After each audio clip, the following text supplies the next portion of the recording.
本当？見えないでしょ？どこにいるのかな？見えないよ。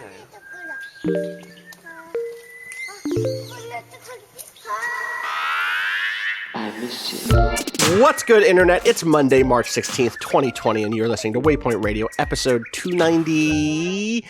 Did I edit this or didn't I edit this? 298 is what I'm going to guess. Numbers don't matter anymore. 297? Nope. Wait, what is it then? 299. No, it isn't. Yeah. No, it isn't. 299? Our next one is 300? It's fucking 300, yeah. How?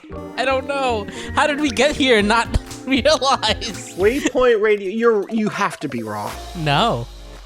I cannot. 299? 299! In the midst of all this, you're about to have the 300th episode of Waypoint Radio. All right, well, Yeah. I gotta brainstorm. This is not the conditions I suspected we would be in when we got to episode 300. No. I'm not gonna lie, I thought we would have a studio. Didn't bank on deadly virus, did you? That was not in the cards. You've heard the voices of Gita Jackson, Ricardo Contreras, also joining us, Patrick Klepek, being calm, rational, Waypoint dad, Waypoint big brother. I give myself one moment of the day to feel. Or, hey, I can't tell you about a game I'm playing in VR, but I did find out that if it's not good to cry in it. Wow! What? It doesn't work. You can't even touch your face if you want to. It turns out you have to take the mask off and wipe the tears out of your eyes. Wow, incredible. That sucks. I didn't think about that happening. Jeez, it's an interesting I'm thinking about. I am thinking about plugging my Oculus Quest into my computer finally and seeing if that works for upcoming. With that fancy cable? Yeah. It needs like a fancy USB cable to do that. It does, which means I have to order it from online at this point, which means I wouldn't get it until 2021 at this point, I think. So I should probably just say, just fuck it, you know? What is the absurd quarantine hobby that you all have spontaneously picked up? Because everyone I know has grabbed one at this point. I am completing a scrapbook of the first year of my boyfriend's relationship. Aw, that's very cute. I am watching anime. Yeah. Yep. Which doesn't sound like a quarantine thing, but it is. Like, I normally watch anime. Like, I watch just like an anime show when I'm sick. It's good sick food. It's good, like, I don't need to care about this. This is just like some bullshit shonen show. I'm literally watching a show about people being stuck inside of their MMO after an apocalypse, which is like the inversion of social distancing. It's like in our worlds, we can only communicate digitally now, but in their world, in the world of Log Horizon, you're communicating digitally by going into the game and being close to each other physically. Digitally. Log Horizon? It's called Log Horizon. So, like, you just look to the skies and you see a bunch of fucking log. logs? I think it's because you log on. Just and one log? I know I could spoil the show for you and tell you what the Log Horizon is, but then it would ruin the climax of episode 4. Okay, well, just tell me about it after the pod, dude. I will. I've also got a lot of time. I don't know if you know that. It's very cool. It's cool to see like a fight scene where people are talking about global cooldown times and other MMO bullshit. Because I'm like, I understand that. When someone talks about doing like a cool like kick in a martial arts anime, like I'm like, I guess that sounds real, but I couldn't tell you what a good kick is from a bad kick. I can tell you the difference between a class that has a lot of short cooldowns and a class that has a lot of long cooldowns. That reads to me. There's a guild that's kidnapping like low-level players and forcing them to give up their new player bonus XP potions. Wow. Love it. What a great story beat. Incredible. Anyway, Patrick, what's your quarantine hobby? The notion of having time for hobbies is a humorous question to be directed at me. Haha. Wow. What? Yeah. What? No. You know what? You're not using your commute time to do something special for yourself. No. Well, even just this weekend with my daughter, it's you lose. Even just having to stay inside, you realize you lose a bunch of things. You can't go to the park. It's like, well, there's nobody there, but like. I don't want to sit here and you wipe roll the down dice. the slides. Yeah. So we're just not going to do that. We're just going to stay inside. And you just like run out of things to do. Man, all these I don't need to be preachy as a parent, but like all these parents that are like, nah, screen time, no TVs. Good fucking luck over the next couple of weeks and months. Turns out moderation is okay because it's just you run out of. I'm concerned about the next couple of weeks. How many times can you watch Frozen 2? Physically. Props to Disney Plus for putting that out on Sunday, not on Friday or Saturday, on Sunday, which seemed like a strange. Maybe that was just a logistical thing. After a weekend of Bob Iger's children throwing shit at his head, he was like, you know what? I can't do this anymore. Release Frozen 2. Well, it's like right now, Jessica's daycare is still open. Though when I dropped her off this morning, there are 2 classes next to each other that are like the preschool sections, and normally there's like, I don't know, 15 kids in one of them, and then they like sort kids out as the day as they get in the morning. And there are usually a handful of kids in the other room, and the other room is where my daughter goes to. No kids in that room, 4 kids in the other room. Now, I presume some of that's just like schools are canceled here for the next 2 weeks until they cancel them for another 2 weeks. Right. Like an airplane that's saying like, we're delayed for 15 minutes. It's like, no, and then you're delayed another 15 minutes, which is I assume how this is going to go. But then, so she went to daycare, which means now she can no longer see my mom. So my mom watches her twice a week, so that's out. And so I had to have a conversation with my mom this morning, and was like, I don't think you're gonna be able to watch her for, I don't know. However, and unfortunately, she's being a good boomer. She's locked down, not going out. I haven't had to have any concerning conversations. It is useful to the surveillance tech of my iPhone, where we can share locations with one another. I was like, I'm gonna see if she's lying to me. Not lying to me. She only walks her dog. It's very good. So I don't know. Yeah, it's going to be weird for the next couple of weeks. My wife just started working from home, so I guess we're going to have to work in shifts to, watch our kid and like try and get something done. But it's going to be a weird situation going forward. Cado, I need your update, your quarantine update. What are you doing in your time? Actually playing Destiny. Sorry, I didn't mean to. That adds up. What a surprise! No, you're allowed to guffaw. That's something to guffaw at. Yeah. No, like last season, I didn't keep up with Destiny aside from like certain events and stuff. But like now, I'm doing the like daily. Like I log in, do my all my bounties. Also because a few of my friends that I usually meet up to play D&D with also play Destiny on Xbox. So I've moved over there for a bit to hang out with them because we can't see each other in person anymore. So it's more like a dual, like, oh, I have extra time because I'm not going places. I'm going to actually play Destiny instead of only half play Destiny. That's, I feel like that's what that game is for. Now is the time. Yeah, exactly. Now is the time. Did you all see the story from Alex Hearn Alex Hearn writes for The Guardian? Put up a story today. No news is good news. Big Brother guests unaware of pandemic. The big people who are in Big Brother right now, like on the TV show, don't know. They have not been told. God. And the producer policies are that they will not be told unless someone's like immediate family is impacted. Also called up and this is the one that really fucking got me. At the Little Paradise Silent Meditation Center in Hamburg, Germany, there is a strict no news policy, staff told The Guardian, meaning that one resident who will shortly be leaving after a 120-day silent retreat is not heading into the outside world. There's no strict no news policy, and this person knows, but there are other people who just don't check the news. They're in the middle of nowhere and are just like doing a silent meditation for 3 months, 4 months. And it's like, all right, are they going to come back out and like realize shit? Like, can't wait to socialize again. No. You're not allowed. You're basically still in your Did you love that silent meditation? Great news. Great news. We got more. The Big Brother one is wild. And the Big Brother one sent me down. Have you seen the television show Charlie Brooker before he did Black Mirror? Did a television show about Big Brother. His now wife was a presenter, I think, for Big Brother, about a zombie outbreak in England that happens on an eviction night of Big Brother. So that is called Dead Set. I've not seen it, but I'm familiar with it. Yeah, That's great. It's a fun show. Absolutely as nihilistic as everything else Charlie Brooker has ever done. But Riz Ahmed is in it. I was literally about to say Riz Ahmed is in it, and that's what was going to make me see it when I first heard about it. I was like, oh wow, Riz Ahmed is in it. Riz is great. All right, we've done the most important thing and talked about how we're surviving this current quarantine. I'll just say really quick, please take this shit seriously.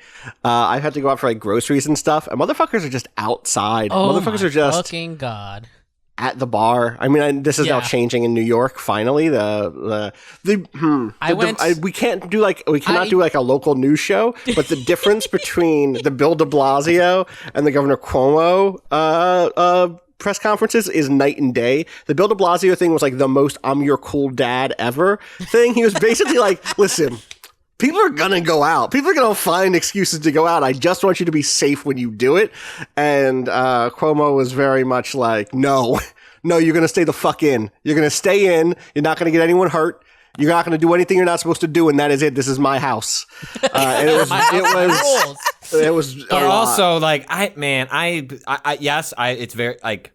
Adopt the scolding tone, like we should shut things down, people stay in. But like, I know if I was 23, I would have been out there on St. Patrick's Day, middle fingers in the air. Like, you would have been a complete fucking idiot. Like, I just know. It's like my roommate's sister went on a booze cruise, and I've just been thinking about that. What? That's what? Bad. And then they were like, "Oh, every other group canceled, so it's a private cruise now." There was a bit in that. Every other group canceled. I don't know. Maybe it's just yours. Yeah, weird. Don't know why. I don't know why. There's a point in the Bill de Blasio press conference where someone was like, "So how are hundreds of thousands of teenagers are now home from school for the foreseeable future for the next month. What are you going to do to keep them from like going out and hanging out together?" And he was like, "There's nothing we can do. They're teenagers. They're Did going." You see what he did this morning? Going to the Y. Oh my God, he went to the Y. I cannot believe it. And then the Y was forced to issue a statement saying like. Basically, along like this is paraphrasing, like, well, he just wanted to say goodbye, and so we let him come. Well, then 30 minutes later, Cuomo was like, "No, shut down the gyms. Also, the gyms were also done." It was so funny.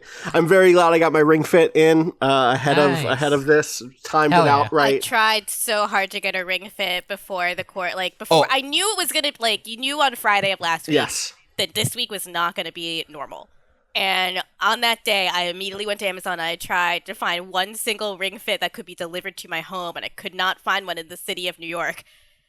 God. I have so I spent most of Friday, truly told, dear listener, I don't like my ability to do reporting is going to be greatly compromised over the next couple of weeks or months. But I spent most of Friday afternoon looking into Ring Fit stuff. Like it's already been reported, like Nintendo gave a statement to Polygon and myself saying like, yeah, there aren't any because it basically ran out around the holidays and then the coronavirus hit China and the manufacturing. It seems like they both underestimated demand and then at the time where they would have been winding up supply, they couldn't make any. So I was doing a bunch of research and talking to different folks that have both bought them. Like I've talked to people who've paid as much as like $200 for one because they wanted to. That's what it's going for about on eBay or Amazon resellers.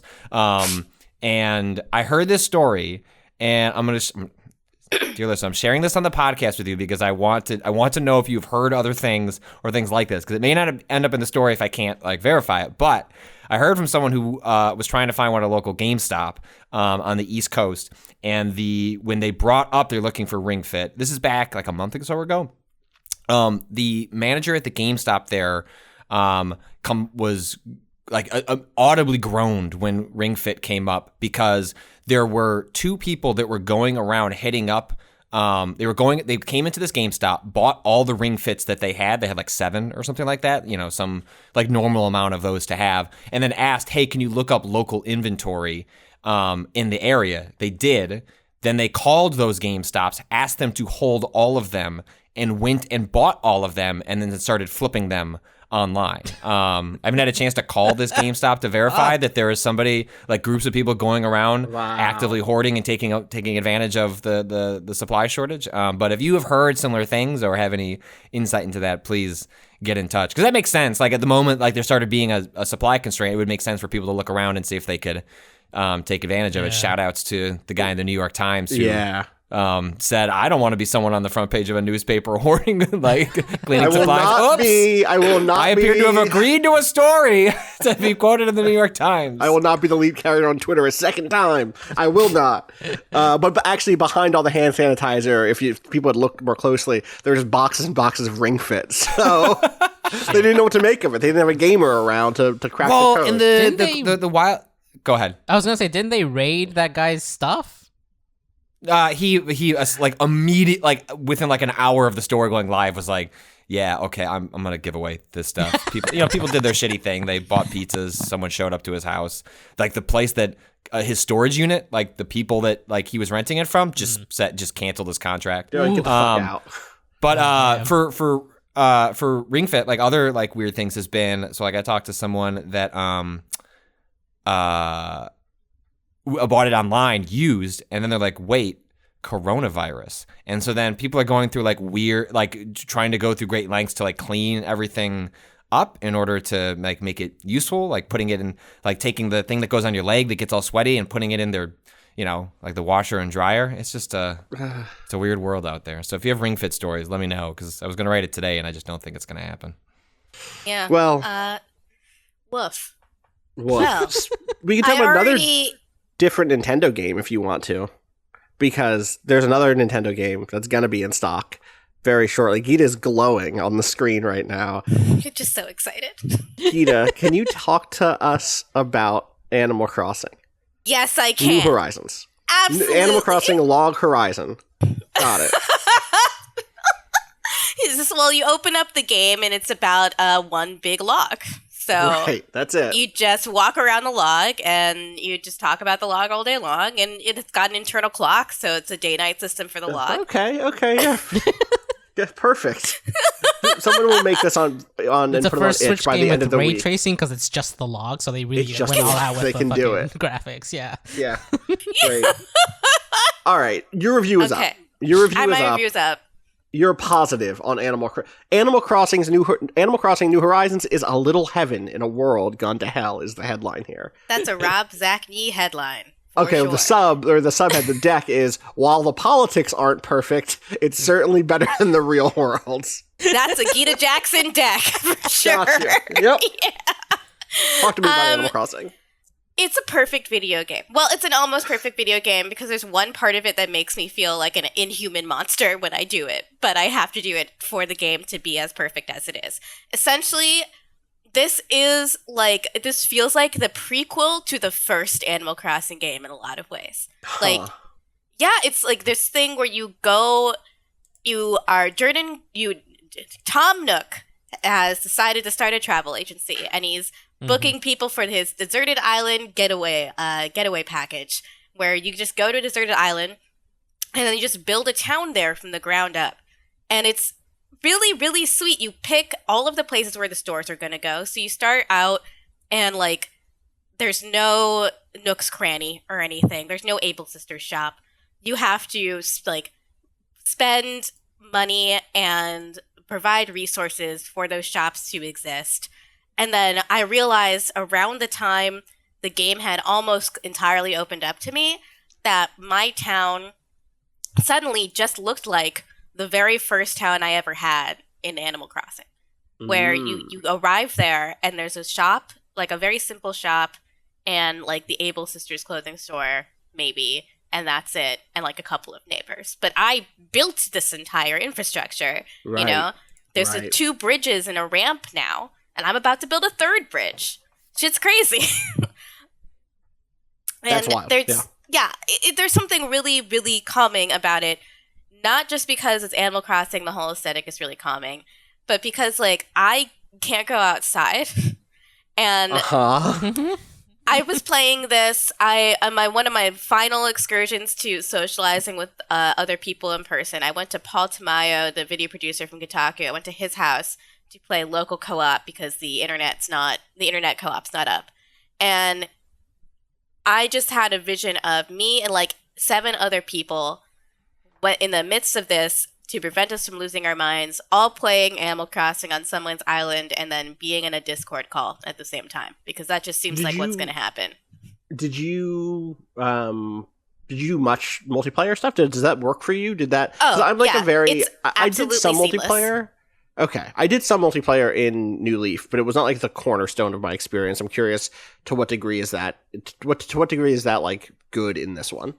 For local co-op, it was ridiculously easy. I opened the gates at there's a little like airport in every town now, so I opened the gates to allow people to arrive, and then close that Paul. shit down now, though. Yeah, nobody's gonna come in. Nobody's coming in. Wait, Tom Nook gets coronavirus. God, does opening the gates mean anyone you on your friends list can come? Does that mean is there like a random island button? Like I'm just gonna get on a plane, take me to another island? Yeah, there is. So you can open the gates and either have it open up to everyone or open up to people that have your code. Interesting. Okay. So I opened up to everyone because there wasn't anyone else in local co-op, so they couldn't come. And Paul just went to his airport in his town and was like, I want to go to this island that's on, a switch on my Wi-Fi. And he arrived, and he could just do whatever he wanted in my town. We're best friends, so he could, chop down a tree. We're best friends in the... Gotcha. It's a very annoying... The switch makes me refer to people as my best friends. Paul is a really good friend of mine. I don't know if we're that tight. I'm not trying to be presumptuous, but on our Nintendo Switch, we are best friends. So he could do just whatever he wanted in my town. He could follow me around or not. So he could just go and collect my native fruit and go shopping and sell things. And it's not like the cornerstone of the thing, but what's really nice is that this Animal Crossing game has sort of built for you a bunch of little sets that are really, really nice to take pictures in. They're very, very beautiful. The museum especially. I can't show you anything or talk in detail about how you upgrade the museum per Nintendo, but it does upgrade, and once it does, it is a incredibly detailed building. And I have deleted over 200 screenshots from my Switch to take more screenshots of my character in different outfits in this building. And then when you have friends, when you have the reactions that you can do and all these emotes, people are just going to make comics, basically, using Animal Crossing. Of course. The online fandom for this is going to be just out of control. It has filters, and one of the filters is named Soft. And that's just, they know their audience very well. Yeah, the camera on Animal Crossing New Horizons is also very adorable. I showed Cado a little bit, all the different things you can do with the camera. And yeah, it's just going to be a game that makes you feel nice. And Nintendo did not know that there was going to be an outbreak of a novel coronavirus at the time that this game came out, but they couldn't have timed it better. Is there... So I think about Patrick here, as I often do, as the person who there is nothing for Patrick in past Animal, or Patrick believes nothing. I the way I've distilled my reaction to Animal Crossing in the past has been I understand the appeal of it's a game about busy work and that works for people's brains in a way that it doesn't work for me. And so rather than complaining about it, it's more okay, just not really my thing. That's fine. There are lots of games that I enjoy. Animal Crossing doesn't have to be one of them. But I know that Gita, you had mentioned at some point in our Slacks that maybe there is more of a structure that that could make it more appealing to different types of people that have not necessarily connected with Animal Crossing in the past. Yeah. So if you are a person that doesn't just like doing busy work for the sake of busy work, the game now spells out this sort of progression for you in much more clearer terms. So these are the parts of the game also that make the politics very sketchy. So the progression of mechanics here feels inspired by Pocket Camp in ways that are both good and bad. So there's this new thing called Nook Miles. And Nook Miles you earn just by doing stuff around the island. So if you're not a person that's going to go and, pick up all the fruit off the trees and sell them just because, you'll know that you can also get Nook Miles for selling them. Nook Miles get you a lot of really useful things. They get you rare items that you can decorate your town with, recipes for things you can craft, and also a Nook Miles ticket, which will take you to sort of a randomly generated island if you use it at the airport that no one lives on. It's just like an island that the game says you will never return to it, you'll never see it again, so you're basically given a carte blanche to just absolutely destroy it. And you will it's like, it feels violent. Like, it feels violent to do, but you will need to do it because of the crafting system. So again, you get another sort of tangible reason to do all of the sort of busy work tasks that the game wants to do. In order to move people in, the first series of people, you need to make their furniture. So you need to have like a lot of softwood, hardwood, regular kind wood, iron, stone, clay, like all that stuff in order to do it. And your own island is not going to give you enough resources to make those things rapidly, say if you're playing this game to review it. So there would be days where I just use like 4 or 5 Nook Miles tickets and just like cut down every tree on an island and then just leave like peace, which is like did not feel really good to do. Let me go and just like you don't even have to like, I would be like, oh, well, I guess I don't need to dig up the stumps because like I'm never gonna see this again. Like this is not a real place. Wild. So I would just leave it like. Do we know that it's not a real place? Like, how fucking wild would it be if in 3 months or 4 months, people, like, what if there were just 1 million islands, right? Let's say 1 million, let's say 5 million, like a big amount of them. And then in 3 or 4 months, once people had gone through the system, they started seeing islands that had been completely strip mined. And like, oh shit, it's gone. We're out of stuff. What do we do? I mean, that would be great. That would be like that one Metal Gear Solid fight where you see the ghost of everyone you killed. Or like, it's like the Metal Gear Solid thing of everyone has to dearm in Metal Gear Solid 5. It's never happened, right? It never actually happened. I think the only way that people saw the cutscene was to just like find it dug in the code. Do you not know the actual thing that happened on one of the platforms is the funniest shit. There were so many nukes that the counter broke and it flipped over to 0, and everyone saw the cutscene for 0 nukes. Wow. Yeah. I anyway, love it. Hideo Kojima's Animal Crossing. That's the root. Listen, guys. It's just a rumor. It's from from an image board, so I'm not taking it seriously. But I heard that Sony bought Animal Crossing and they're giving it to Hideo Kojima. That's what I heard. Wow. You know, Sorry, there were some just fucking imagining rumors this weekend. Isabel in Animalese just saying Ken Love bloom on the battlefield. God, that's a good Animal Crossing. That was really good. That I honestly didn't put together that was an Animal Crossing noise. I was just like, someone's having a hard time. Oh my god. I was like, I know Cado can produce some strange noises every once in a while, but this is a new one. Does Isabel have different outfits? Does Isabel have a Sniper Wolf outfit? Probably not. She does not. Hey, probably what's up not. with the He says there's a possibility that she might. Yeah. What about the gravestone? What about What about the gravestone? I think Who that was died? a misunderstanding. I don't know who's died. I have not found a dead person. I think There's that was a ghost, though, misunderstanding. right? Isn't there a ghost on the island? Like the theory, I Okay. saw this. So There was a there has reasonable theory always seemed been, like that was. when you open the game late at night, there's always been a ghost you can meet that will weed your entire town for you. But don't do it this time because the weeds you can sell for money or turn into crafts. So sell some Right, they weeds, but keep legalized some of weeds. them. Fuck off. Fuck off! Everyone's fucking with me today. I'm trying to be We didn't serious make it to about this 300. shit. Unfortunately, $2.99 was it for us. God Shout out to Bowen for letting us use the track "Miss You." There was an Cado image, to be is clear. canceled. There was an image. They put out another 4 images of islands that were decorated in different ways. There was like a theme park island that had a very cool giant robot. There's like an archaeological dig site island. There was a spooky island, which is what we're referencing, that has a very specific type of gravestone. It's not just any type of gravestone. It's the sort of gravestones that they have in New Orleans that are called, I just had this the other day. There's a specific type of headstone that you get in New Orleans, a ledger stone, which is like it's like where you have like a second like horizontal gravestone on top because it floods a lot, and that's really gross.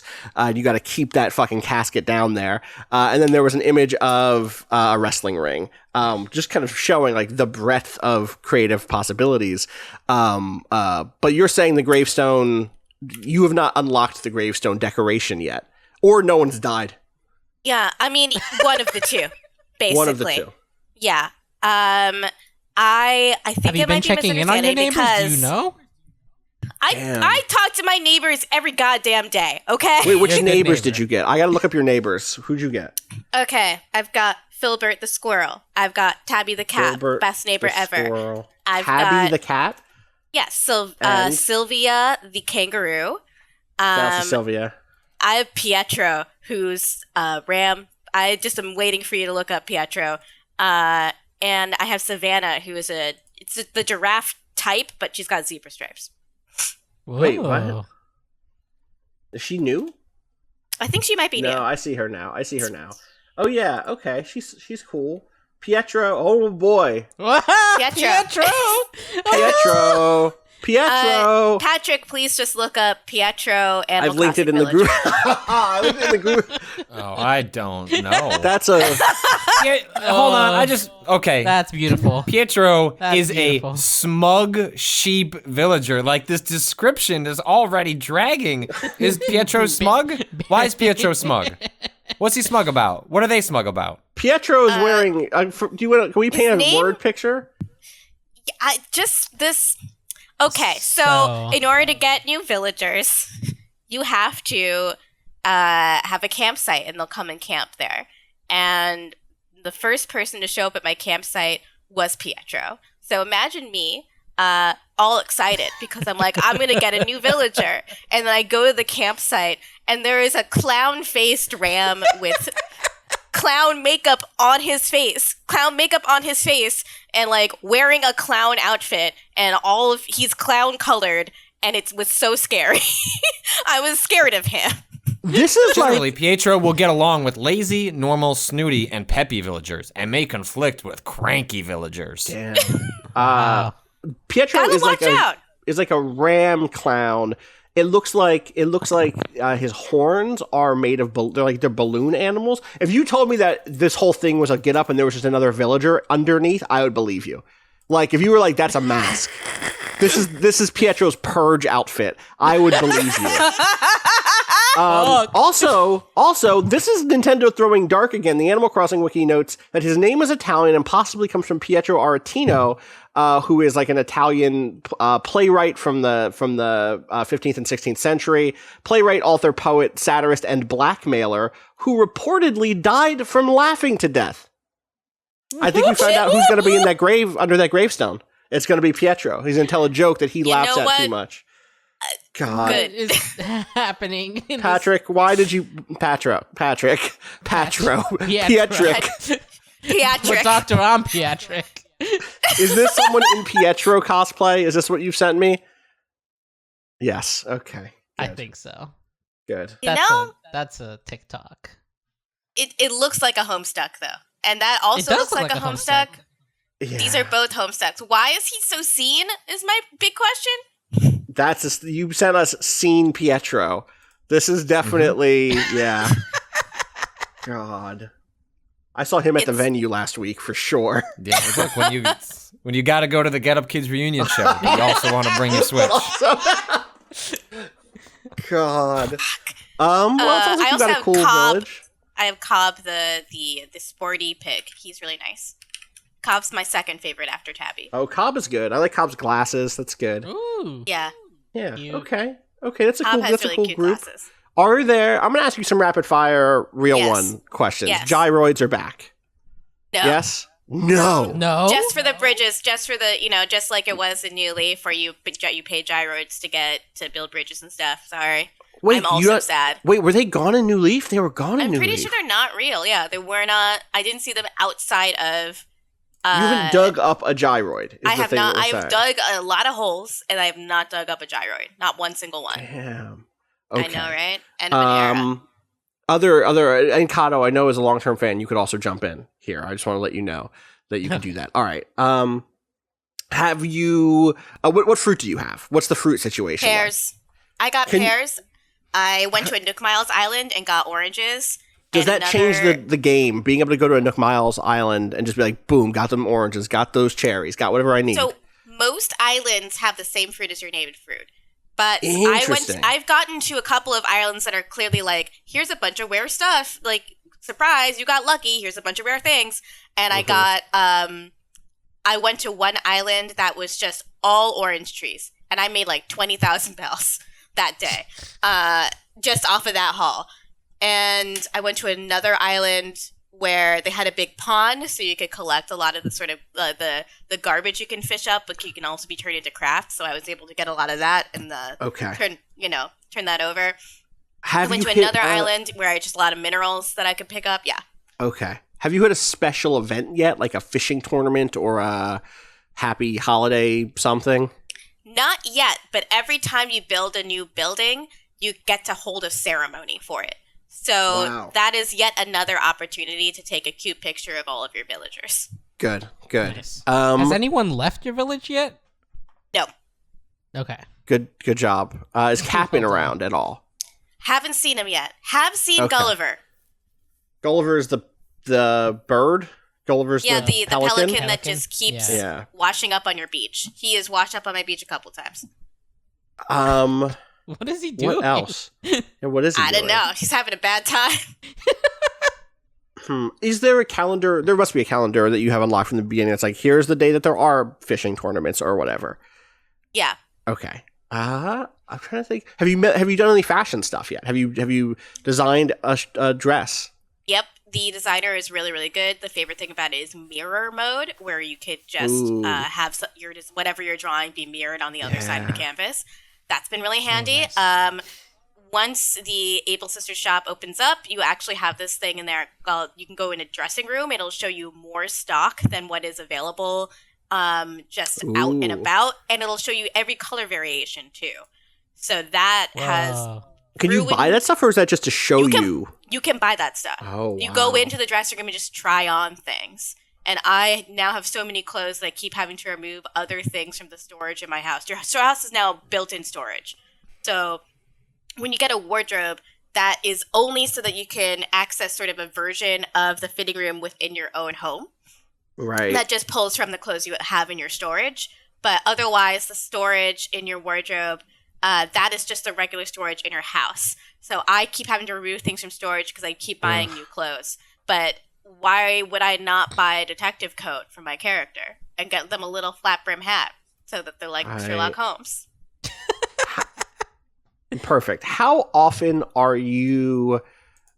we already talked about it a little bit. It's in your review. We talked about it in the previous episode. How often are you like, some of this stuff politically is literally me just living out the most colonialist fantasy possible of going to supposedly uncolonized lands or uninhabited lands and just strip mining them for every last resource to build my personal little town. Like, does that hit you in a real way?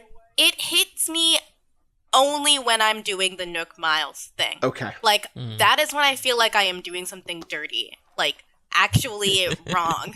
Do you think you could play this game without doing it? Could you do it? It would just, everything would take a lot longer. You only have like a limited amount of rocks when you show up. So if you need, in order to hit the sort of first milestone, you'll need 30 of a resource you can only get from rocks. And it's the rarest resource you can get from rocks. And you need an entire stack of them, which is 30. And when I started, before I knew about the Nook Miles ticket, I was like, I guess by the time I write my review, I'll have 30 of these.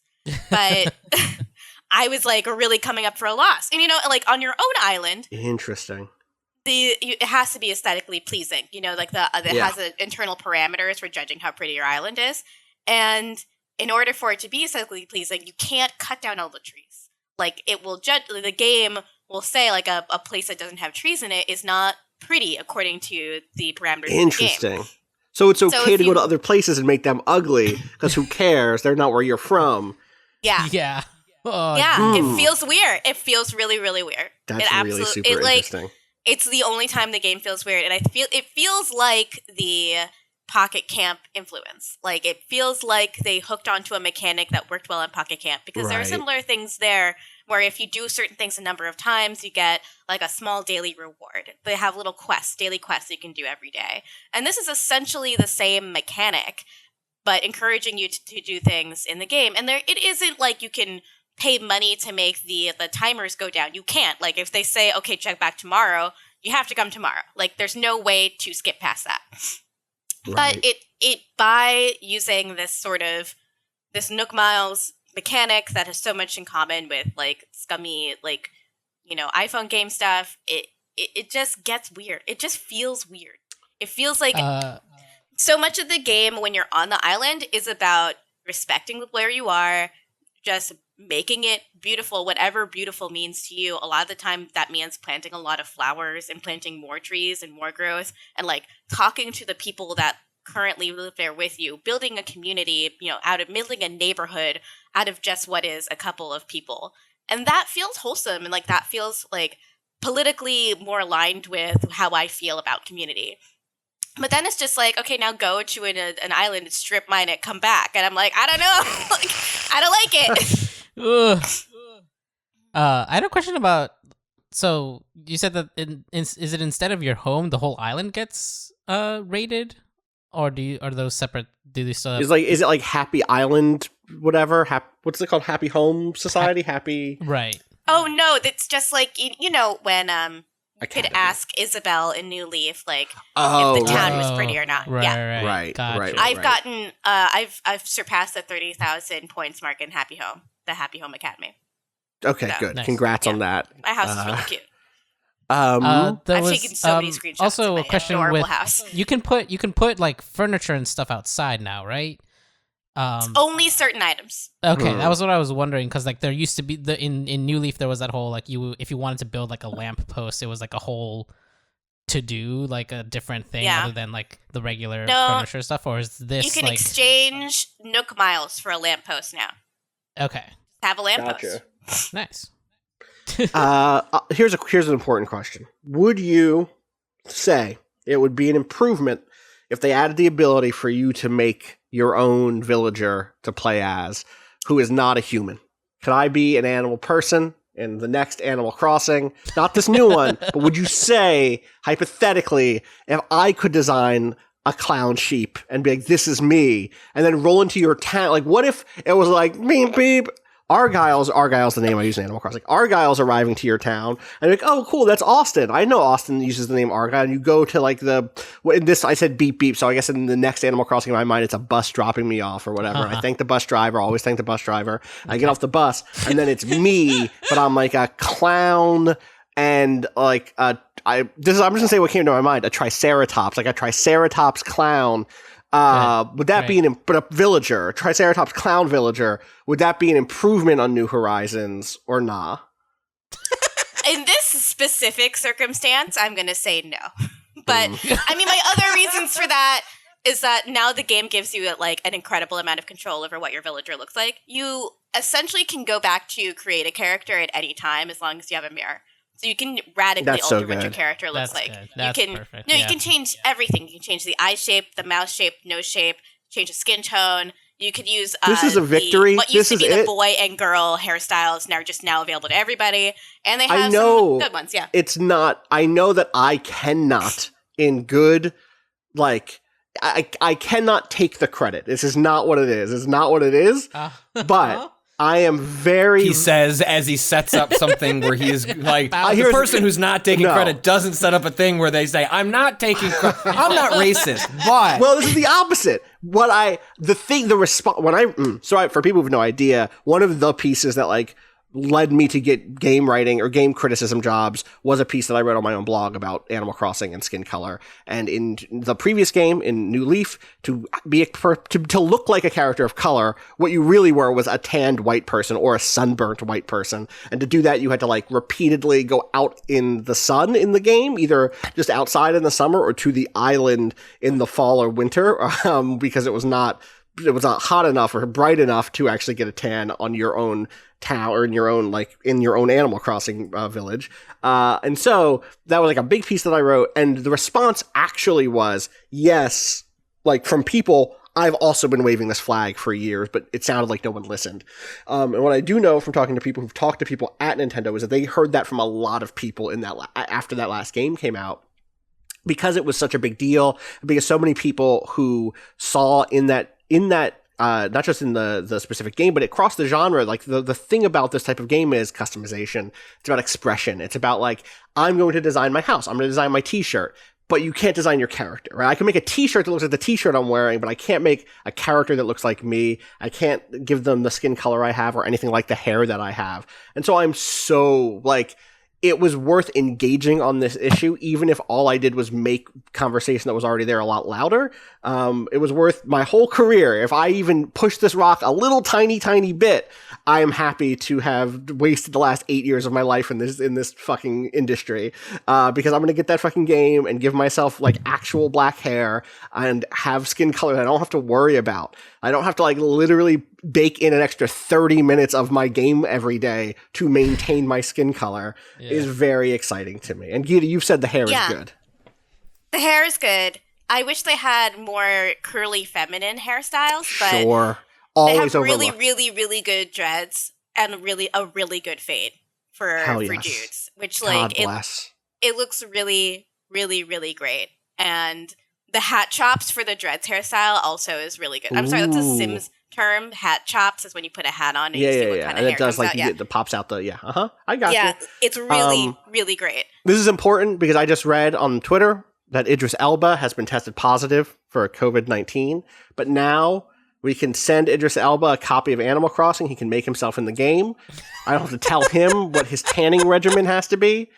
He can come over to my island whenever he wants to. I'm just gonna let him Idris, know. come hang out with me. There's a pop star Tabby, you'd love her. See? Are there any other final Animal Crossing thoughts or things? Any other big tips for people who are about to start playing this game later this week?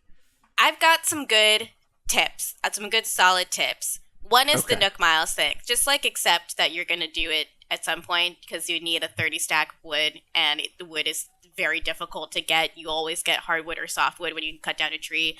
So you will have to go to an island and strip an entire island to get 30 pieces of wood. I'm so sorry. It's going to feel weird, but you have to do it. Another is, you can upgrade from a tent using Nook Miles, and I would recommend doing that quickly. You can, what I do every day, and I've earned a lot of bells this way, is just go and fill up my entire inventory, like digging up fossils, fishing, and catching bugs. Just like do that in the morning, but go to the museum first, because now blathers can take more than one donation at a time, or assess more than one fossil at a time. And it's very, very and you can also do that when you're selling stuff now. You don't have to sell in each individual thing. You can sell everything in your inventory, just give it all to the Timmy and Tommy at once. So it's really, really easy to sell things you meant to donate. So just go to the museum first and assess everything and donate all of the fish and the insects in your inventory, and then sell the remainder. Because I think there's a couple of things that are really common that I still don't have in my museum because I went to the store first and sold them, and now I don't remember whether or not I donated them. So that's annoying. Yeah, that's really good. And don't worry about the first set of tools. You'll be able to upgrade to the next set of tools quickly. It's just if you're playing on a Switch that's being used by multiple people, the second person who doesn't get those DIY tutorial recipes from events with Tom Nook, they'll have to buy them from Timmy and Tommy. Oh, that blows. Wait, so if you're the second player on the same Switch, you're not getting the tutorialization or the opening quest stuff? You'll get the opening quest, because that's just like a discrete thing that you'll sort of get a good half hour of teaching you the controls that is separated from the rest of the game. It's you've just arrived on the island. Here, I'm showing you around. I'm Tom Nook showing you around. Here's all the stuff you can do. Right. But you don't get the sort of gradual, now you can craft sturdier tools, or here's how you customize furniture and stuff. You won't get that. You will have to learn that part on your own or from the player that you're playing with. So just be aware of that also. Oh, and rocks do grow back if you just decide to destroy them. Okay. Yeah. Okay. That's my last tip. I think that's it for Animal Crossing. Go ahead, Cado. Cado has more. I just had one last question because you brought up customizing furniture. How does that work? The Columbo of Animal Crossing. I just one more thing. One more thing. So when you go to the DIY table, which I have a DIY table that's a little stump that sits outside my house. It's very cute. You will have the option after Tom Nook gives you a tutorial on how to customize. You'll have an option he'll give you 50 customization kits, and those are the things you use to customize your furniture. Not all furniture can be customized. Most of the stuff you DIY can be customized, and some of the things you can buy in stores can be customized, but it's not 100% in either category. But you actually you have some degree of control over it. It's sort of nice that sometimes for stuff like beds, you can change the comforter to be a design that you designed. That kind of thing. It's really cute. Yeah, it's really sweet. Awesome. So it's really fun. I have a lot of fun doing it. Awesome. I'm excited to play. Nice. I cannot fucking wait. Release it now. Ella Really? Island. Nintendo. I can't wait. Nintendo. Let me in.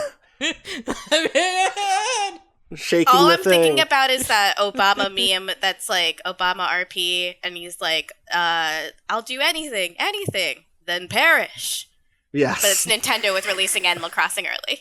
They're making me perish, unfortunately. All right, we're gonna take a break. We're gonna come back and talk about some more games. Maybe look at some questions, depending on how much time we got going on here. We'll be right back.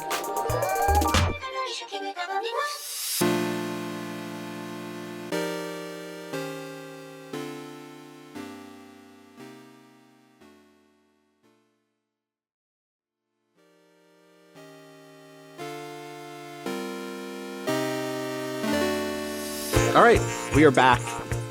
Patrick, you were playing a bunch of stuff you can't talk about. Correct. You're also playing an iOS game, which you can talk about. I can. I was scrolling through my phone and cleaning up apps. I get every couple of months I get neurotic about why do I just have all this garbage, and so I'll clean it up and make new folders and stuff.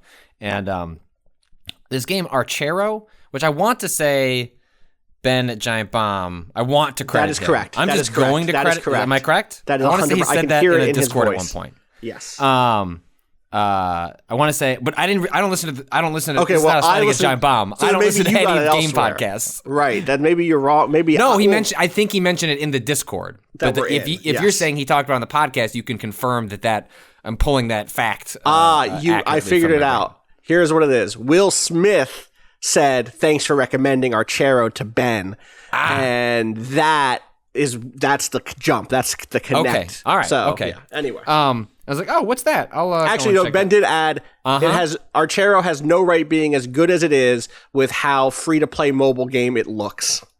Yes, which is accurate. Archero is a action game where, oh boy, it gives off a bad vibe at the start, which is that it's just a big analog stick at the bottom, which is not what you want to see. That's just I don't love that. Now, granted, you can put your finger all over it, so it's just there, I think, to kind of instruct someone unfamiliar with the controls games. that Yeah, this is where you can sure. start.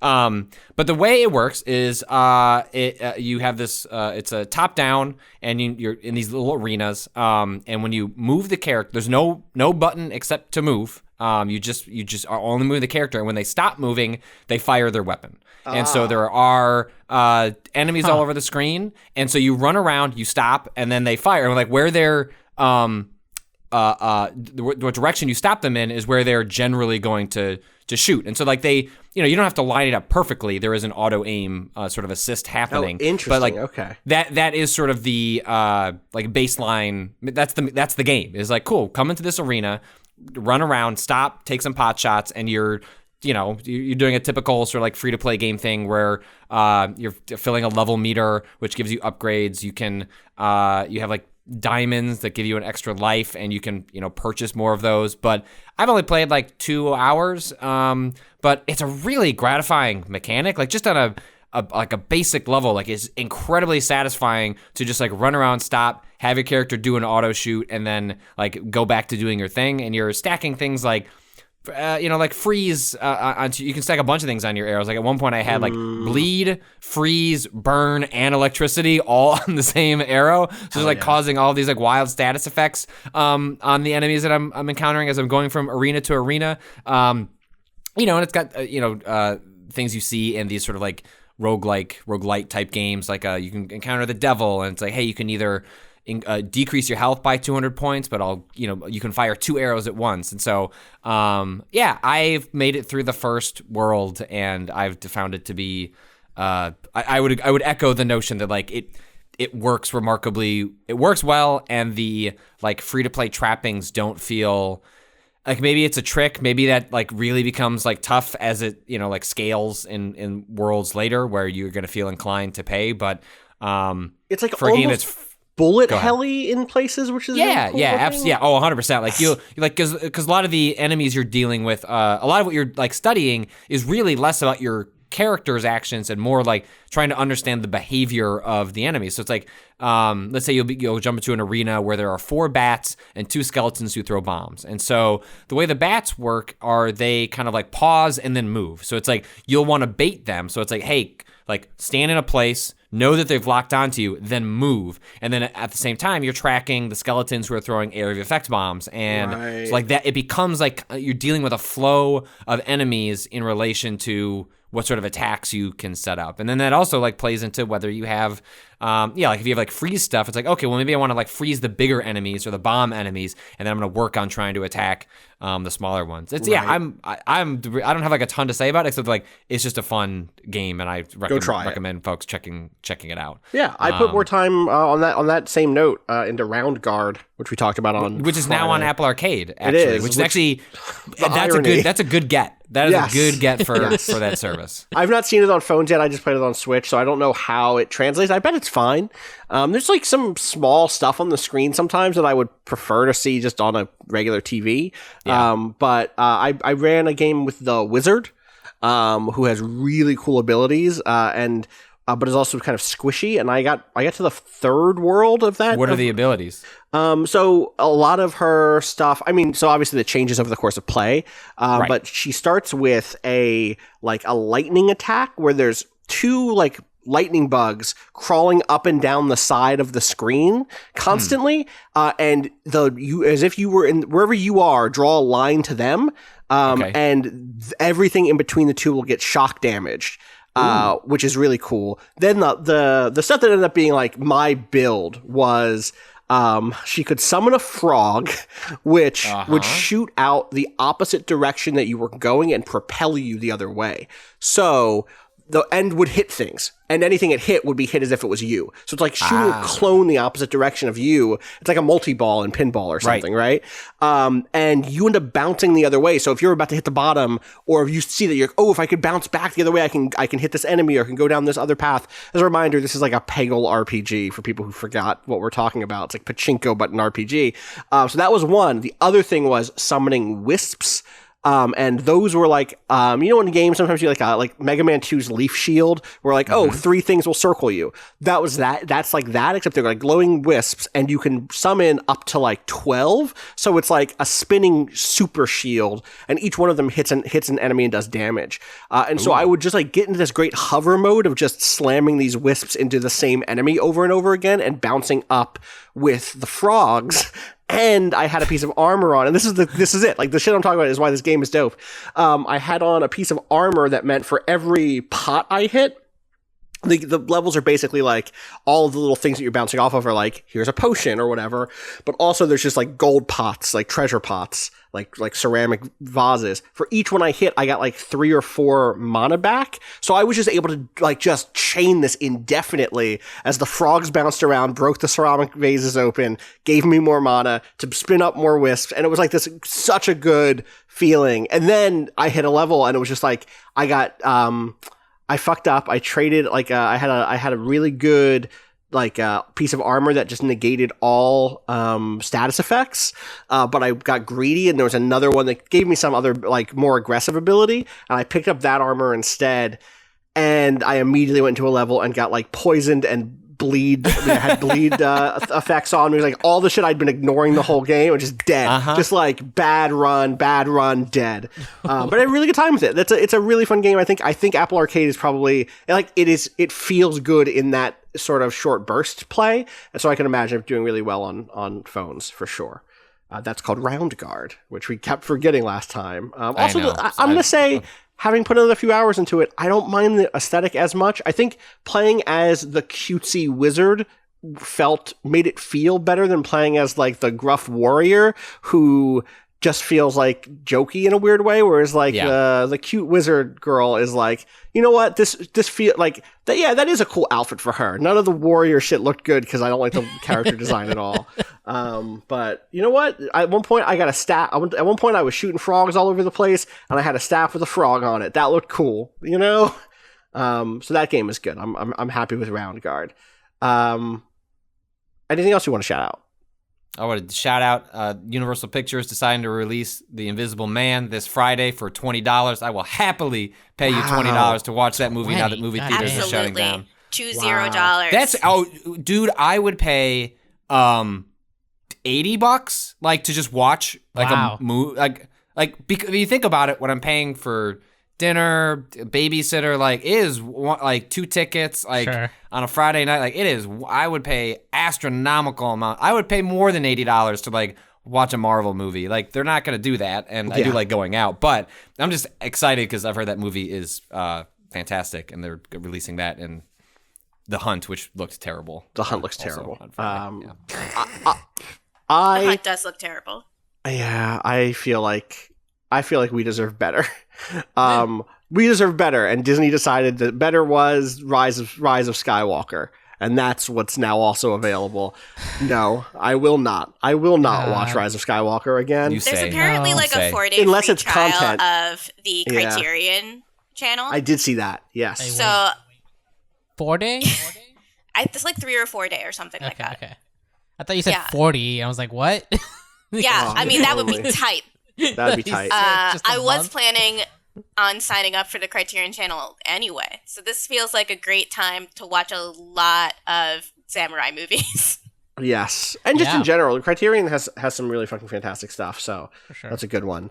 Wow.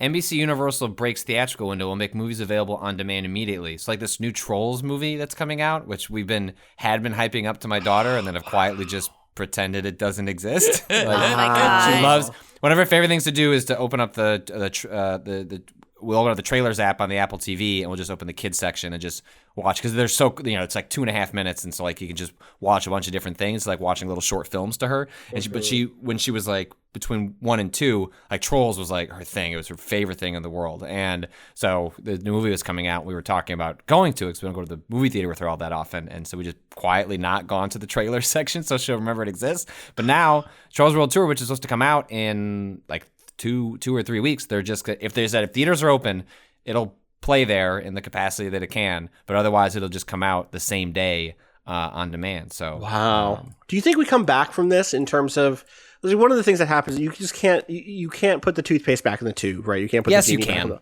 Yes, you can. You'd be so, I was going to say you'd be Black surprised Widow if is not like. I'm curious to see. It's more than like Black Widow is not coming out on demand. Like that movie is going to make $1 billion, but like I do think like there are certain shifts that will. I'm curious. That's what I'm trying to raise. Like, which shifts do you think will stick around, and which ones won't, or to what degree will they then? I was talking to people today about the. Fucking, y'all saw that Mitt Romney is now out here waving the UBI plan flag. He's saying $1,000 a month, blah, blah, blah, blah, blah. And the thing for me is like, even in the world in which Mitt Romney today supported a UBI plan that everyone on this call could get behind, even if he was like, you know what, I've had a change of heart. We're going to do a UBI plan that has protections against landlords raising your income. It doesn't take away from other social welfare programs. Da, da, da, da, da, da. There's the means test on it. There's no means test on it. Blah, blah, blah. I suspect that in a year, or two, when we are firmly out of the realm of the coronavirus, what would end up happening would be like, well, now we need a more responsible version of that plan that only applies to citizens, that only applies to people who are making X dollars and who are looking for a job. It's part of a like all of that stuff will come onto those sorts of programs. But I think that happens not only in Republican social aid programs, but also in things like this where like work from home. Well, do you think that in a year work from home stuff will still, do you think, to what degree will businesses be able to pull back employees back to a 5-day work week in white collar offices? Or do you think that this is like a sea change for work from home? I'm very curious to see this. Some companies are going to realize that this is cheaper. For some offices. For overhead, right. Yeah. Because not having to rent an office is everything, if everything works as smoothly, and that comes with its upsides and its downsides. I think I'm more productive in an office, personally, because offices are for work. At home, my bed's literally right there. I saw it. There's a cat on it. Yeah. What am I supposed to do sometimes, you know? She screams at me every time I don't pay attention to her. What am I supposed to do? I just want to treat her well. But at the office, you know, that's the place where work happens, and I'm a little bit better at getting in the zone about work there.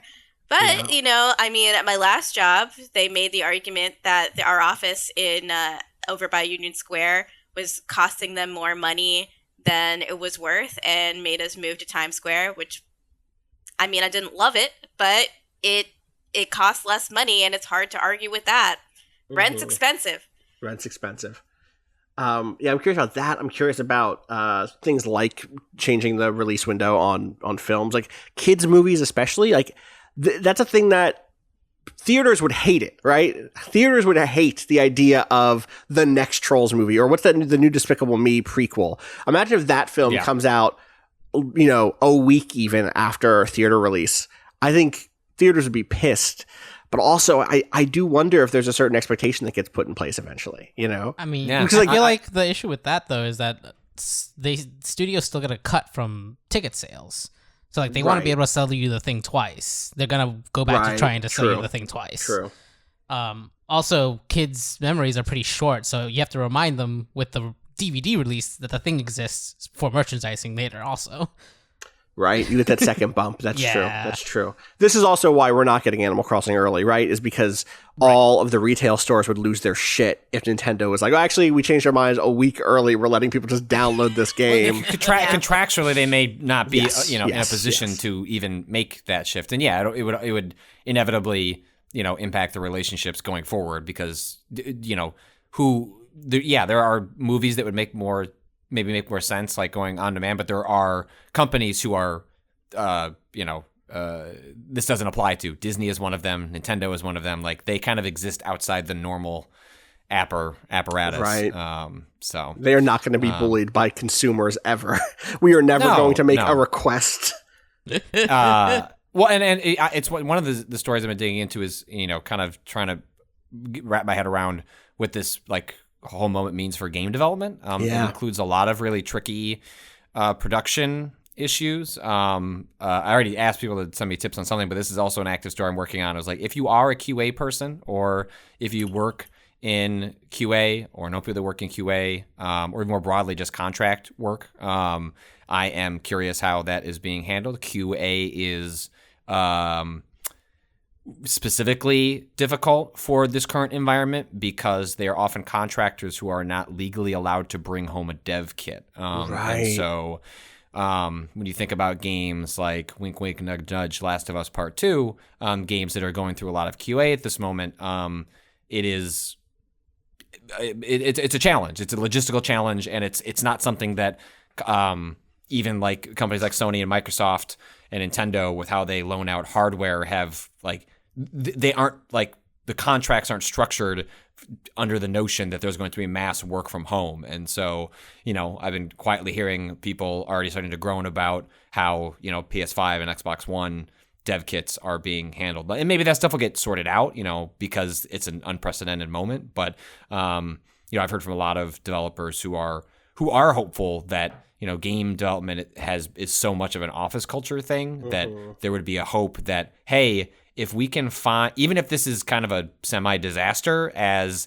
they figure out how to do it, maybe you come out the other end and realizing, oh, actually, we can be more flexible. Oh, actually, we could hire someone from Kentucky and they could just work there and not have to come all the way to Santa Monica necessarily. But even just the logistical things like when one of the last things that happens in game development is compression in order to make files. Like, yes, games are really big now. They're often over, you know, like 100 gigabytes, but they are traditionally much, much larger than that during the development process because all that stuff happens at the very end once you know exactly what you're working with.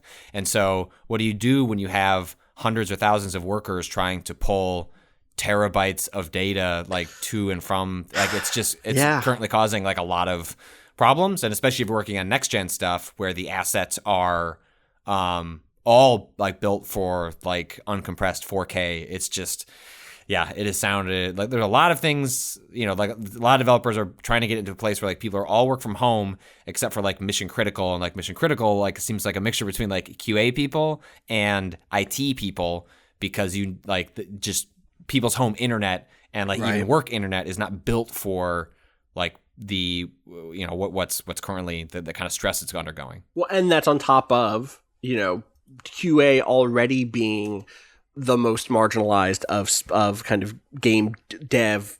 Yeah, good on EA group, for saying they are outright paying for like they don't have a way to do outsource like work from home QA, but they're paying while they figure out their plan. They are because they're going to figure out a way to do work from home QA. They're paying people. I mean, like that's like the base minimum. I don't mean to like go too far and like but like You're given not like woo. It's not woo. It's more like, yeah, you should do that. And so I at least want to note that like there is a company being responsible to a certain degree, and I wish more of them existed. For that matter, more ISPs should lift data caps also. Yeah, I think Motherboard reported AT&T is doing that, and Comcast, I want to say maybe also. I saw that Comcast was like they're gonna they only have to not charge people or lower the cost for low income internet. Almost like you could just do that shit all the time. The lesson. What are we doing charging people for low income internet anyway? Yep. There's a lot of like, maybe this industry is a utility and should be nationalized moments happening right now. I do want to, while we're on topic of apocalyptic living and games, I've been playing State of Decay 2 again, because State of Decay 2 just hit Steam and got a re-release, the Juggernaut edition, which has like a bunch of new features, including like an entirely new lighting model, a new map. There's like a new kind of Pacific Northwest map that has a lot of really cool elevation elements. People don't remember State of Decay and State of Decay 2 are like action sim, like city builder, or not city builder, but like survival camp builders, where you play as a community that kind of goes out into the world and tries to scavenge enough stuff to survive and bring it back to base and build out an infirmary, or convert a roadside diner into your new headquarters. And that game still has most of the problems it had when it launched, which is to say, if you didn't like that game at all when it came out, like if you were Rob Zachney, you're probably still not going to like Juggernaut edition of State of Decay 2. But for someone like me who didn't play any of the DLC, but who had a good time with it when it came out, having a new map to play is really cool. And a lot of the new stuff is really neat. Like there's some new like melee combat stuff that I've seen a little bit of. I immediately had like the thing I want, which is a funny scenario. My starting like crew, because all the characters are proc gen. My starting crew of my first like new real playthrough was a God, I'm trying to remember, someone who wrote fan fiction. Someone who was a Hollywood stunt actor or actress, and someone who was a Shakespearean actor. And in my mind, that group of people is incredible, because you get the fanfic writer being like, don't worry, I got something for us to do. I wrote us a new script. Like, you're both actors. We can bring this together.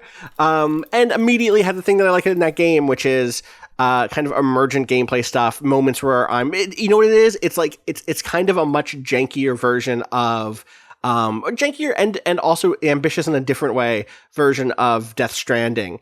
Because it's a lot of, okay, I'm going to look at a map and decide I have to go to a place. How do I get there safely? How do I get back? How much stuff do I bring? How much carrying capacity do I want to bring back with me? So I had a moment where, the map it's a modern day apocalyptic, zombie setting thing.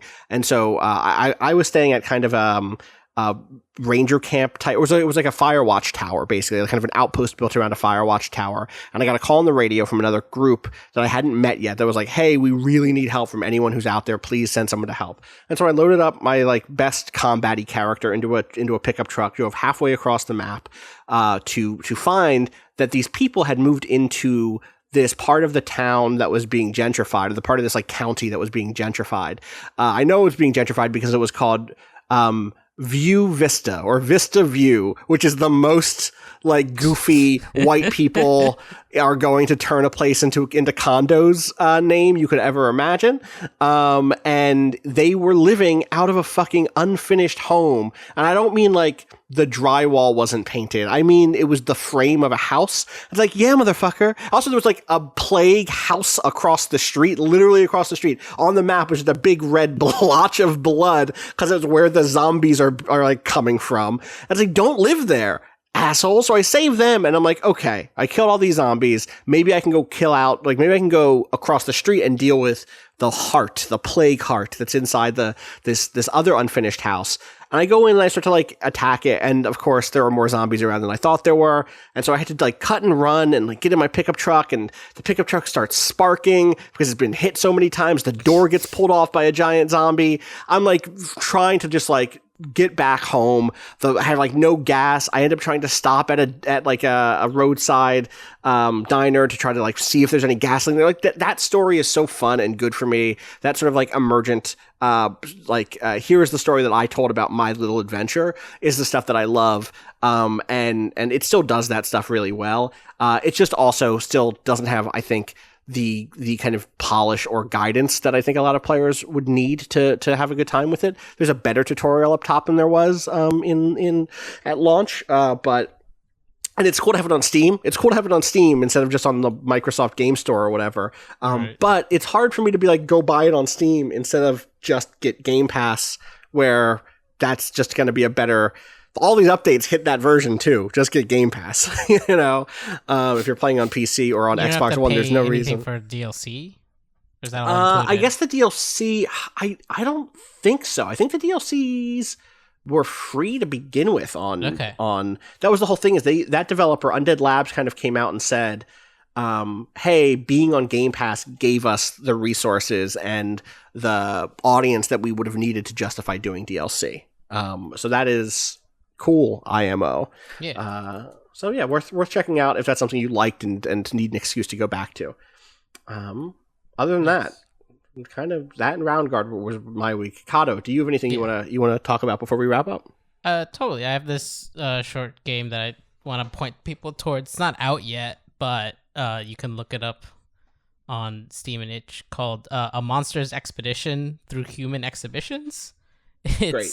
This very cute and very I really love the aesthetic of it. This puzzle game where you're on a series of islands, and in order to move from one island to the other, you have to push a tree over to make a little bridge. But once you push the tree over from wherever it is on the island, you can push it on its long ways and it'll roll, but it won't stop unless it hits something. So the puzzle is that you're basically maneuvering this to the right spot in order to get to the next island. But on each island, there's also different islands have these little museum exhibitions about human things from the perspective of monsters. So it's just like a very funny, good. There's like a pedestal with a pedestal on it that describes pedestals, things like that. And it's just very good when there's a bit where if you push up against like the edge of any of the island, you can just take a seat. And if you sit there long enough, like the camera like kind of slowly zooms out and you get like a wider view, which has actually been helpful for like looking at the puzzles sometimes a little bit, but it's also just like a really calm and chill game that I think is perfect for this time where everything is a little intense. So another one to look out for. It doesn't have a specific date yet, but it's called A Monster's Expedition. Yeah, that you can probably find it that way easiest. So the whole name is very long. I don't think they have it listed under the whole name. It's like it has like a Sokoban vibe, but like maybe a little less like brain. It's the same developer as Sokoban. Oh well, Sokoban is like a genre more than a single game. Is there a their first game is called Sokoban. Okay. Oh, yeah. Bond. Gotcha. Bond. Yes. Right. Sokoban, Sokoban is Japanese for, I think it's Japanese for warehouse manager or something like that. It's like any of those box pushing games that you ever see. That genre is Sokoban. This is definitely that sort of, But this seems a lot chiller than that because it's very you're pushing a log over, and that's good. Yeah. Log Horizon. We found it. We found the real Log Horizon. Those logs. Yes. All right, let's take a quick dip in the question bucket before we wrap up because we didn't have too much to talk about today. If you have a question, you can send it to gaming@vice.com. This one comes in from Lincoln, who says, "Hi, Waypoint. Question about each of your writing processes, and I'm really curious about this with you, Gita, given you're talking about Animal Crossing today. When you're writing a piece about a game, how fully formed are your thoughts and opinions about that game when you actually start putting words down on a page? Do you tend to finish writing feeling the same about the game as when you started, or do you find that the act of writing itself surfaces feelings you weren't fully conscious of? Does it kind of depend on the piece? Thanks. Stay healthy, Lincoln." So you wanted to hear from me. So my writing process is weird when I'm writing about games. Usually what happens is I'll dive into the game. If I know that I'm going to play something for review, I try not to look at any of the hype stuff for it. I want to discover the game organically because I imagine that there are people that are going to be reading this review that are also not the people that were hyped up for the game and maybe don't know anything about it. So I feel like I want to have an experience that is not based on advertising. And then from there, I try to just play, 1, until I have a strong understanding of the mechanics, and 2, until I have a strong opinion about it. Some games will not give you a strong opinion, and that becomes the opinion. My roommate has just gotten pad thai with me. That's great. Okay. That's great news. And like that will become the opinion. I wrote the review of Rage 2 after playing it for a long time, where I was like, this is one of the blandest things I've played, which is really a shame because I want a shooty gun game very bad. And like my review ended up being about that experience. Or I try to write until I have like an experience that I feel like illustrates my like what playing the game was like. Yeah. For a bit with Animal Crossing, it was that experience that opens up that review, which was my boyfriend watching me play Animal Crossing and then feeling like the island was alive because he kept describing it as like, it's always raining whenever you're on Ella, whenever you're on the island, it's always raining. And I was just like, okay, this is the point of the game, for this to feel like a discrete place that is a place where you can visit that is not quite reality, but can become a little world for you when you need it. And that ended up being like the crux of my review. So I feel like you will find a take. The takes will come to you as long as you engage the game in good faith and try to see what it is trying to give you, like in all honesty. And it's difficult to explain, but if you play a game for 10 hours straight, you will eventually have a strong opinion on what just happened to you. That's the other thing about playing games to review, is that you have to like immerse yourself in the world of the game so deeply that you end up forming like an incredibly strong opinion just based on being forced to do something for 8 hours. Yeah. Yep. Yeah. Yep. I feel you. Yeah. Patrick, how is it for you? Are you someone who's like, as you're playing a game, you're writing notes and then like those notes coalesce into a review, or are you more like sit down, start writing, see what happens? Generally, like over the course of like playing the game, I'm like sort of searching for the lead, like what is going to be my opening sentence, even if that doesn't end up being like the one that actually is in the final copy, because that usually gives me like a broad sense of what I want to talk about or like where my feelings are at. So that's usually like at some point during playing the game, like I will land on something like, oh, okay, like that's my in, right? Like, and that may not be like actually be what opens the piece when it's published, but that's my in to start writing. I don't always go in chronological order of like what the piece. Like sometimes if I get stuck, I'm like trying to articulate something, like I'll just move on to something else and be like, cool, I'll come back to that. Like I don't get hung up on having to write it all in one go. Mm-hmm. But I've like tried to take notes over the years and found it's not particularly helpful for me. Like I usually just sit down with a blank page and like find the things I want to say about. Do you do an outline? Really important. Are y'all outliners as writers? No, I'm an outliner. I gotta do it. I'm also for length stuff, just because I forget things. I forget what I want to say. If there's anything where I want to make sure I specifically talk about a specific thing, then I have to write an outline, because it's also, I always think in like broad strokes and then get into the specifics when I actually start to write. Like I can imagine like different paragraphs slotting in and out of an essay. So it's useful to be able to sort of have a way to move them around before I start committing to something. Fair. Cado, are you the same way? I heard you say, Yeah, I know. I mean, I kind of form as I like take notes while I'm playing, but I only ever really, it's more like kind of, it's never like thoughts of takes notes. It's more like this thing happened, remember to look back at it notes. And once I like go over those, that's where I like build an outline from. And I think kind of like about this is kind of like just how I always thought about making artwork too, was like I aimed for a specific thing I want to get at, and kind of start from there and write towards that end, but with the flexibility to try to allow, if something else comes out of like as I'm writing, it's like, oh wait, actually my original like endpoint isn't going to be as strong as this other thing I came across. Like you can't even if you think you have like what the ultimate take is, for me I feel like I have to not get too caught into that, because sometimes something better happens in the writing of it.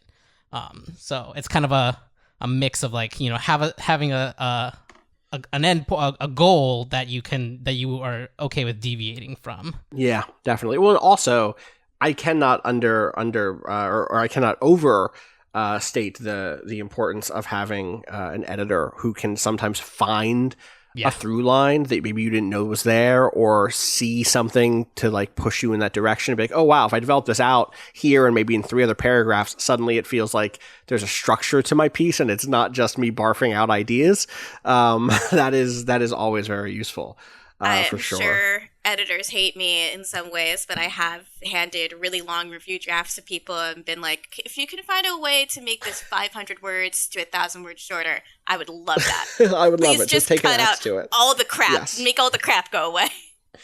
It's tough. I mean, it's often the case where like that stuff happens and it's like, okay, well, we can still talk about it on the podcast. We can talk about that other thing that we cut, or have a side piece or whatever. There's also, for me, I definitely take notes, and those notes often will be a loose jumble of ideas, most of which I don't end up not going into a review, but sometimes what I'll find is whatever that big picture idea is that I'm trying to hit, or whatever like my final read is, or I'll start over the course of taking those notes, I'll start moving good ideas to the top of that note sheet and bad ideas to the bottom. And they're not good notes. These are not like super, you couldn't look at the note and be like, there's the review. But what you could do is look at my notes and see where I maybe got the seed of a review or something like that. And I've definitely done the other thing, the other side, the version that Patrick talked about, which is like, especially for short games, let me just play it and then let me sit down and write something about it. It's really only long games where I'm like, all right, I'm going to take detailed, serious notes. Speaking of long games, I have one more question here from John, who says, hey gang, what long-running franchise or game series with numerous entries would you want to play through if time or other obligations were not an issue? I finished Final Fantasy 15 last year and noticed that almost all of the core releases are on PC now. Fuck. 15 was the first Final Fantasy game that I've beaten, and the only ones that I have played are some of the Game Boy Advance re-releases and Crystal Chronicles on GameCube. I would love to go back and see how the series has evolved, especially with the 7 remake coming out soon. However, depending on the title, finishing a JRPG can take me months or even years, so playing through the other Final Fantasy titles isn't really a feasible task without neglecting my job, family, and other games I'm interested in. But if somehow I could, the Final Fantasy series would be my choice. I love the podcast. Keep up the great work. Is there like a series or even a single game that you've basically punted on indefinitely that you're like, fuck, I really want to do this. I really want to go back and play these? The Persona games, like that is it for me. Like JRPGs just have generally gone off the table, with like rare exceptions. Like I played Final Fantasy 15 and but like I played, I don't know, 10 hours of Persona 5. Right. And then looked like how long to beat, and it was like 100 hours, and I was like, oh, Like, no. I'm just gonna stop because I just know I'm not gonna be able to do that. But like, I also know Persona 4 is like some people's like favorite game of all time, and I bet I would love that. I know that's a game. Like sometimes there are games out there. It's like, I'd love you. Yeah. I would love you. I can't. And Damn, so heartbreaking. like Persona, and that series has gone through so many weird ebbs and flows. Like you go back and look at like, whether like a Shin Megami and not Shin Megami, is it Shin Megami Tensei. Megami Tensei. Yeah. And like that, it's just like as a franchise, Persona has done so many like it's just a strange, weird, interesting thing that like I'd love to play the Persona games like front to back. Yeah. And it's just that's just not a world I live in because that's like 1,000 hours. That was like going to be my answer. I want to play starting from Shin Megami Tensei to just the first Persona, then both of Persona 2s, then Persona 3, Persona 4, Persona 5. Jesus Because I think Christ. Shin Megami is so big, right? Interesting how that series has evolved. Like it started off as a side game to Shin Megami Tensei, where it's like alternate universe, they're high schoolers this time, and then they realized people love things set in high schools, and it went from an incredibly dark series that had more in common with Shin Megami Tensei, which is like basically about killing God and siding with the devil,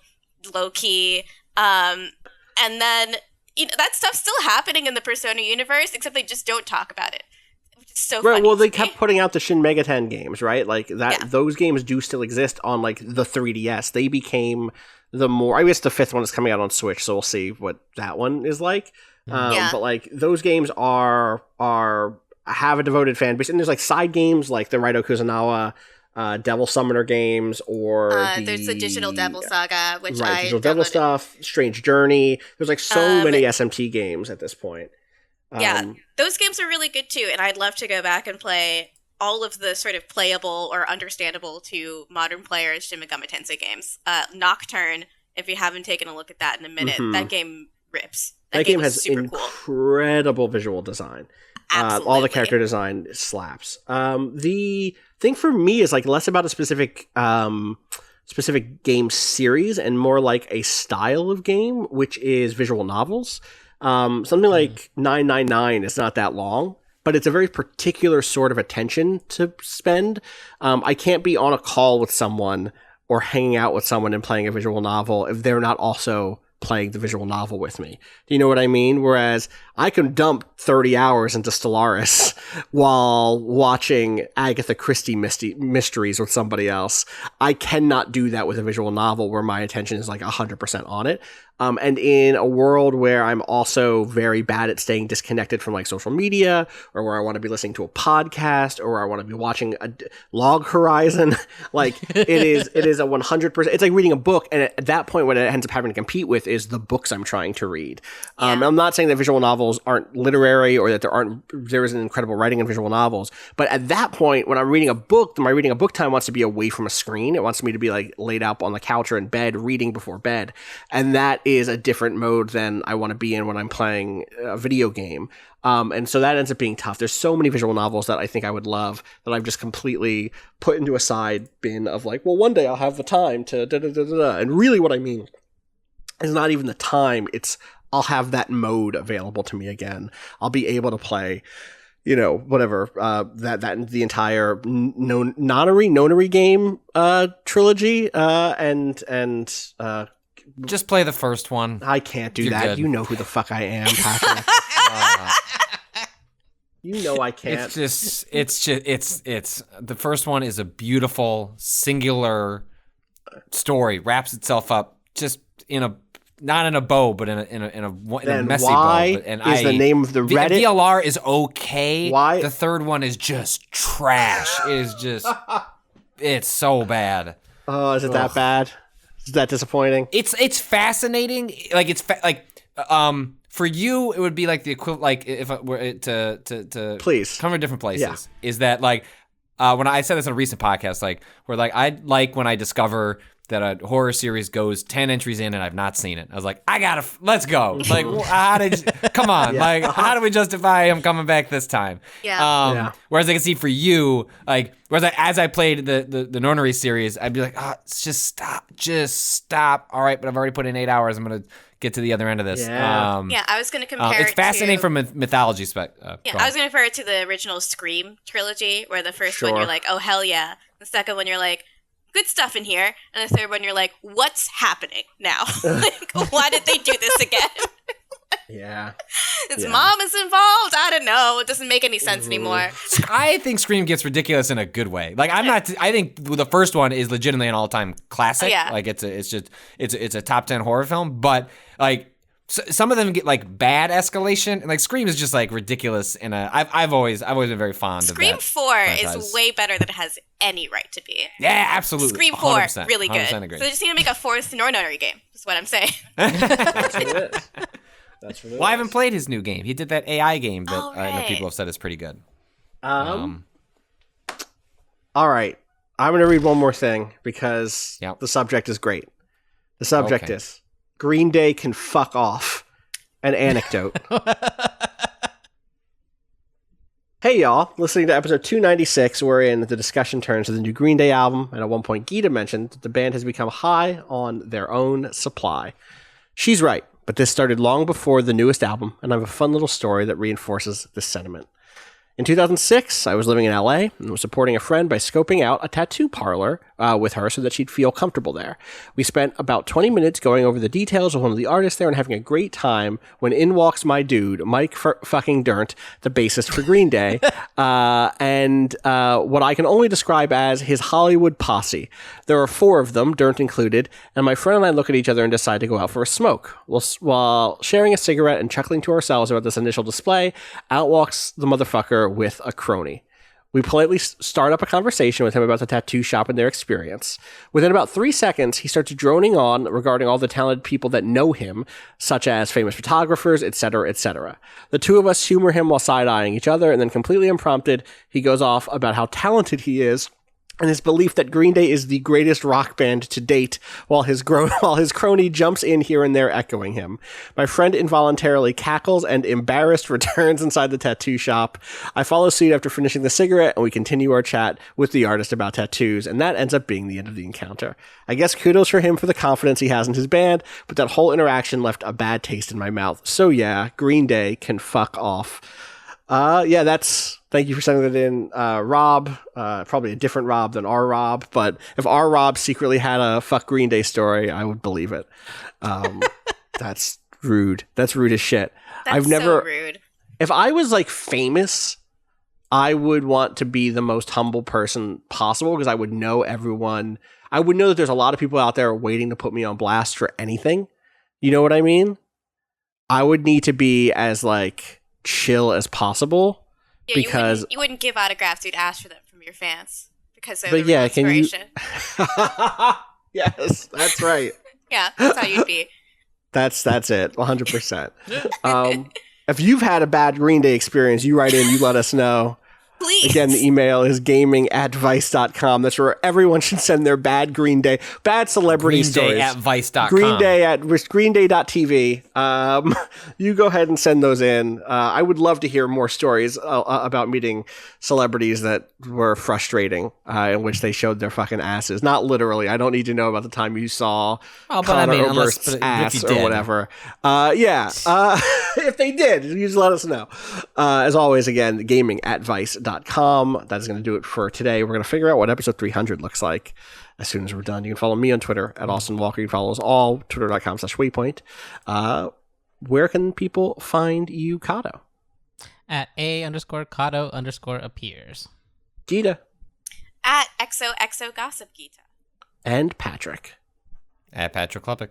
Thank you again to Bowen for letting us use the track Miss You off the EP Pale Machine. Find out more about that at waypoint.zone/BOEN. Go to waypoint.vice.com to read Gita's review of Animal Crossing New Horizons. And also, while you're there, check out AVB's review of Grand Blue Fantasy Versus. Hell yeah. And a bunch of other stuff up here. There's new stuff on the site every single day. So go there and read some stuff. It's good for us. It's good when you do that. Maybe you're working from home now. You could just open up a web browser and put it on waypoint.vice.com, hit refresh, and see what's on there a couple times a day. Just do that. That would be good. No, your boss isn't going to check over your shoulder. You know? If you are not working from home right now. Yes, if you are not working from home and are one of the many, many, many, many people around the world who has to go into the office despite the conditions, or go into your retail store, or walk your security job, or work in a field somewhere, and you're like, hey, at least I have this podcast. Well, shout outs to you. I hope you're remaining as safe as possible. I hope the situation for everyone out there is not putting too much undue stress on y'all. We care about every one of our listeners, and also a lot of people who don't listen to us, even though they probably should. We care about them too. I hope everyone remains safe. And as always, fuck capitalism. Go home. I'm going to add peace back because I feel like I need to say peace in this world right now. Thank you. Yeah. Peace.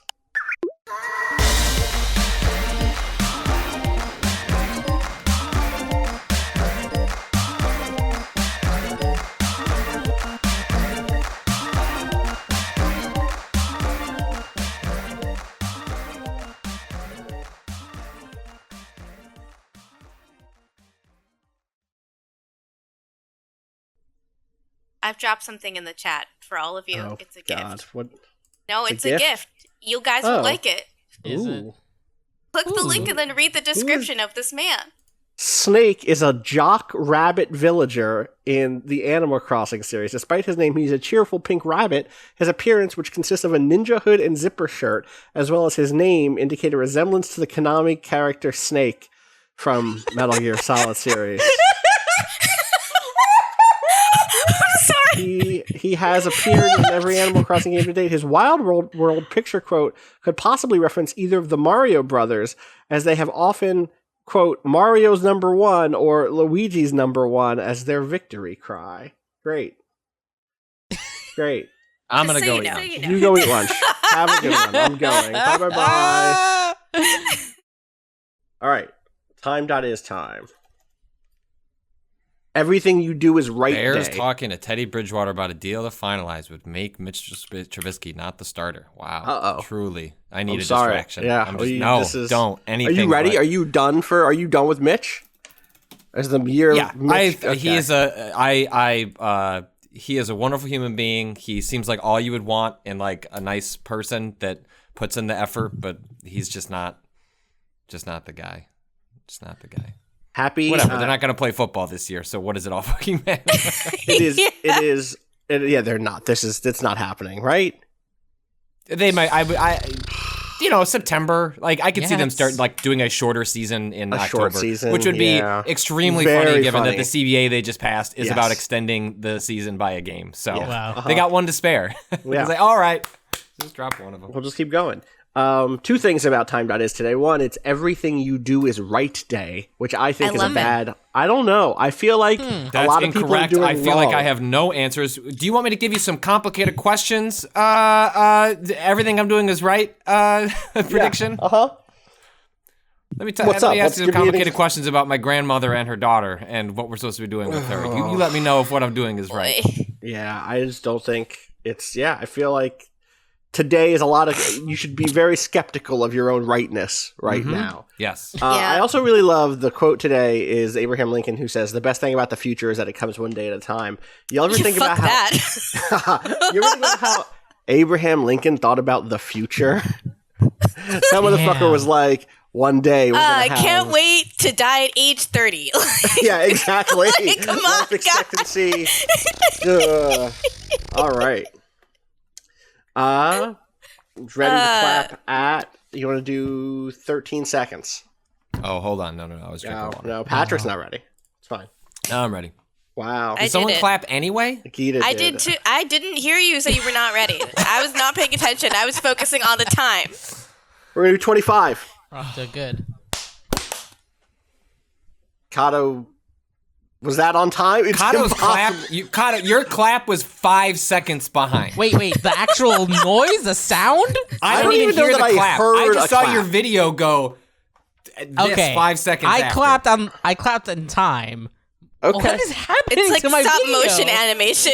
Honestly, Cado, you might actually be more distracting with video. Can you turn? Like, Yeah, can I you can turn turn your the camera camera off? honestly, it's like stop motion animation, dude. Like it's difficult to look at. Look at this You're picture not of me difficult to wearing look at. a- I love you. Oh, You're thank wonderful. No problem. All right. Oh my Let's- God. Do you guys want a recommendation for an espresso machine that is $40 and also does steamed milk? Because guess what? Damn, you're I on got it. one. Nice. It's really good. I'm very happy. That sounds great.